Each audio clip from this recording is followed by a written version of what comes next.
mean, physically I'm fine. Now it's just a matter of like when I feel like Zion. You gonna make $70 million and you can't play basketball 3 or 4 days a week? Him being the kind of player basically gonna have to load manage for his Just get entire off my career. team already, bro. Like, you don't. I just can't believe you were the #1 overall pick. You were the #1 overall pick and you don't play. We could have got Ja Morant, like, but we got you. You don't play. You make way too much money and you just don't play, man. Put me in the NBA. I'll go get a bucket before Zion do, bro. Give me the 150 mil. You was just on a diet. If you just got on a diet, you would be straight. How are you fat in the NBA? The only reason I don't eat healthy is because, you know, I don't got the money. But if I had 150 mil, I would be, bro. I swear I'd be the most nutritious ever. I hope he sees this. I really do, bro.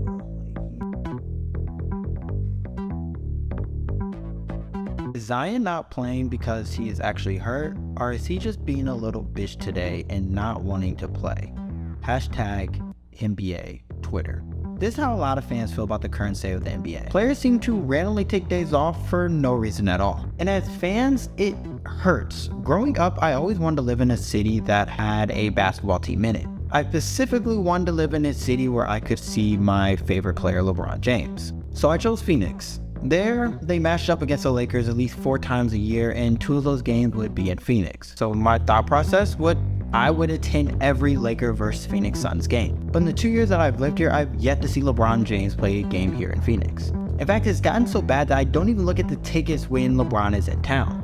One of those reasons is due to his injuries, but the other is because LeBron James is a player that is known to load manage. Over the last decade, load management has become a hot topic in the NBA. Load managing is the practice of monitoring and restricting players' activity to reduce their injury risk and fatigue. The goal is to have your best players rested and sharp for the games that you need them the most. Teams are so dedicated into load managing that they will risk losing games on national television. In fact, out of the 70 games aired on ABC, ESPN, or TNT this season, at least one frontline player did not play in 58 of them. Meaning these highly anticipated games that fans will wait an entire week for, the top players will not even play. And it gets even worse if you're one of the fans that decides to buy a ticket and go see one of the games. The Mavericks were in town. It's their one trip to Cleveland. And it was on the back end of a back-to-back, and it was the first time Luka sat all year. So Luka gets health managed in Cleveland. Golden State comes in, and it's the back end of a back-to-back for them. Steph gets health managed. Cleveland doesn't see those folks in their one trip there. Sunday night, Clippers, back-to-back nights. Kawhi sits, Paul George sits. It's 3 times it's happened to Cleveland fans. 3. Getting to see your favorite player as a child is absolutely priceless, and NBA tickets are not cheap at all. The average cost for a family to go to an NBA game is well over $200. That's not including the expensive parking, the overpriced food and drinks, and you can't go to an NBA game without stopping in team shop and grabbing some type of souvenir. That total at the end of the night could easily be over $500 for a family that just want to enjoy an NBA game. Now imagine you're an avid NBA fan and you keep up with all the injury reports and who's getting traded and everything that's happening, and you want to go to an NBA game to see one specific player. And that player, well, he decides that he's not going to play that night due to load management. That is exactly what happened to me in 2010. Like I stated earlier, I didn't grow up in a town that had an NBA team. The closest team to me was 6 hours away in Chicago. For my 11th birthday, my dad did something that I will always applaud him for to this day. He surprised me with tickets to see LeBron James play against the Chicago Bulls. At this time, Chicago Bulls had Derrick Rose. This was LeBron James' first prime Derrick Rose. On the way up there, I remember telling my dad things like, "This is the greatest day of my life. I finally get to see LeBron James play, the guy who made me fall in love with basketball in the first place." Only to hear the devastating news when I finally got to the arena that LeBron James was not going to play today because he was nursing some bumps and bruises. LeBron was 26 years old and fully healthy at the time. He wasn't nursing shit at all. Like, let's just be honest. It was because head coach Mike Brown decided that he wanted his 26-year-old star to be prime and ready for the playoffs. To this day, I have something against Mike Brown. Like, I know he's a great coach, but me and Mike Brown are not cool because of this moment exactly. Now, Mike Brown didn't care about my 11th birthday or any other kid there to see LeBron James. No, he wanted his star to be healthy. This could have completely devastated my love for LeBron and the game of basketball, and I might not even have this channel today. But luckily, I have been in a financial situation where I've got to see LeBron as I got older. I've got to see him play in LA multiple times and sometimes in Cleveland. And I even had a chance to see LeBron's historic night where he beat Kareem Abdul-Jabbar's scoring record. Is something that I'll remember for my entire life.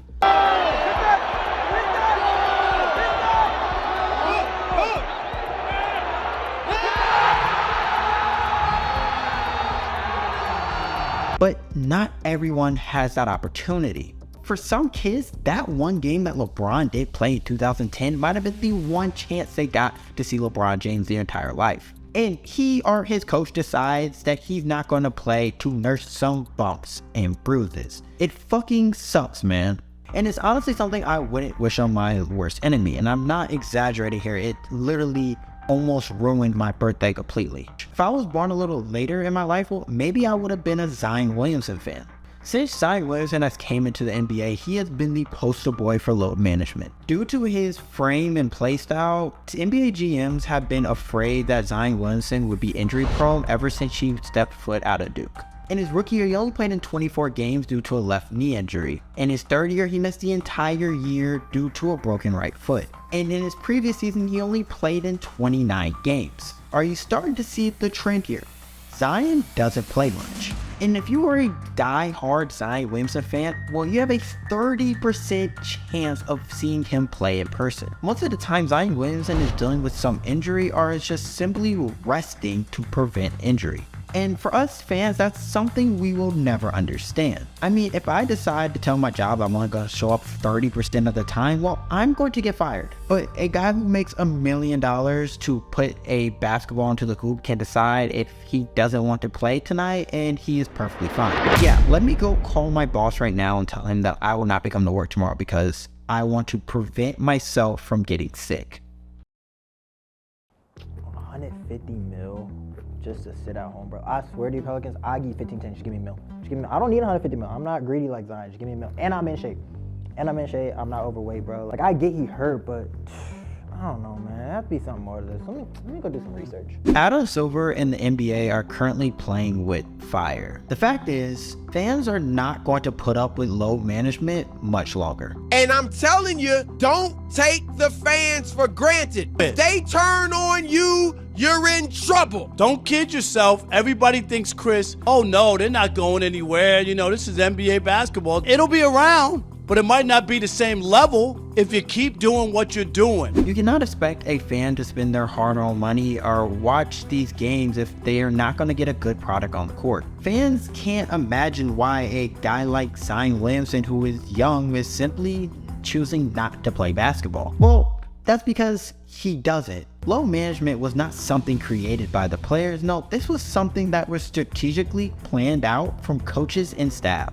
NBA staff have found a way to use science to figure out when is the best time to rest their stars so they're better healthy and rested for their bigger games. And as for Zion Williamson, well, he actually does want to play. As he said, I don't know how else to say it. It just sucks. I love this game. For those people that think that I just want to sit on the sideline to just sit over there, I don't know why people think that. From my perspective, I just want to play basketball. I want to hoop. I want to play the game I love. The blame is always going to get thrown on the player because that is who us fans and media see. And creating situations where these players are crossed in a crossfire where they want to play, but their boss is telling them that they are not allowed to play in this game. And it doesn't help that every day that these players have to go online and hear media personalities and former players asking why so-and-so player decided not to play tonight. Because of this, the NBA has created an extremely toxic culture. If you decide not to play, you are heavily criticized and looked at as weak or uncommitted to the game. But God forbid you decide to play through injury and get re-injured. Well, because just look at Anthony Davis. Every time Anthony Davis hits the floor or is holding his shoulder during the game, the camera immediately pans to him, followed by some type of commentary saying that Anthony Davis looks hurt. I mean, look at this clip from the playoffs where, according to Doris Burke, Anthony Davis hurt his hand. Anthony Davis looks like he's hurt his hand, Mark. And Hachimura at the other end. Yeah, he looked perfectly fine to me. And that comment might have been harmless, but it just shows the lack of respect that the media has for these players and their injuries. Recently, Stephen A. Smith called Kawhi Leonard the worst superstar we have ever seen. Kawhi Leonard should be on the list of one of the worst superstars this game has ever seen. But the media coverage doesn't just stop at a player's injuries. No, they will also attack a player's body. And the fact of Zion Williamson, it's his weight, which has been a big concern for NBA GMs ever since he was drafted. Despite being one of the most highly anticipated players in recent memory, the conversation around Zion Williamson is usually less about his game and more about what he eats. Look like me and Shaq had a baby. I quit. I gotta get. Hey, come on, man. What it look like? Me and you had a baby. Just listen to that clip. Those are two former Hall of Famers joking about Zion Williamson's weight. This is straight nasty work to have on national television. I mean, just look at this graphic that ESPN had on a nationally televised game. Third heaviest player in the NBA. Why is this necessary when showing Zion Williamson? What information does this provide us? Why do fans care how much he weighs? It's these type of things is why Zion Williamson is dealing with a lot of mental issues. Us fans, we're no better. Zion's weight has been a consistent conversation on NBA Twitter. So when I was doing my research for this video, I came across this float at Mardi Gras. Now, if you're not familiar with Mardi Gras is, it is this big celebration they do in New Orleans. It's like the biggest thing that happens in New Orleans. It's kind of what New Orleans is known for. And New Orleans is where Zion Williamson plays. And so they did this float in the parade. And the parade is huge. Like everyone goes parade. It's the biggest thing. So they did one on Zion Williamson. And it's one of the most disgusting things I've ever seen fans do in my life. I don't even know if you consider these people fans. Like, just look at this.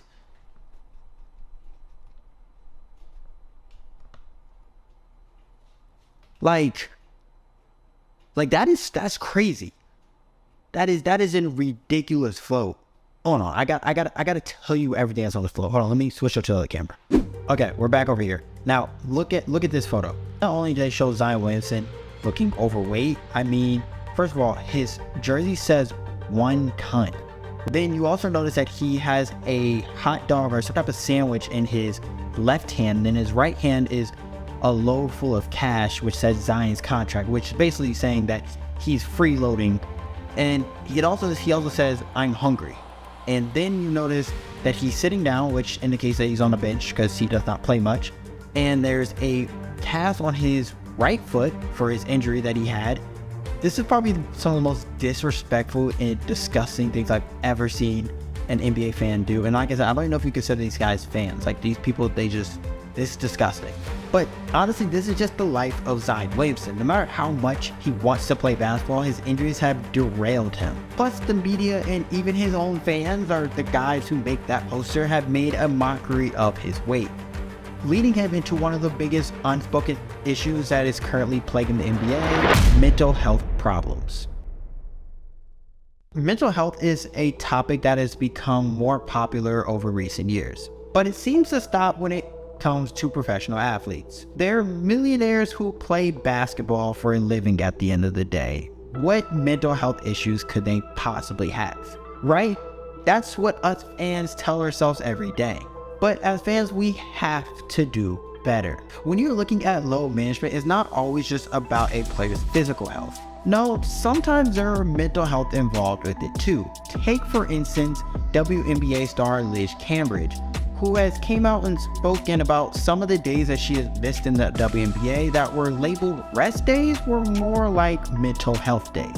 Us fans, well, we underestimate the toll that a physical injury can have on a player mentally. The biggest concern when that injury first happened was my leg felt like it was just gonna buckle and go the other way every time I took a step. So when you got that on your mind, when you're coming back, like, you're thinking about that. Like, right. Damn, if I take this step, like, I know I'm not ready yet.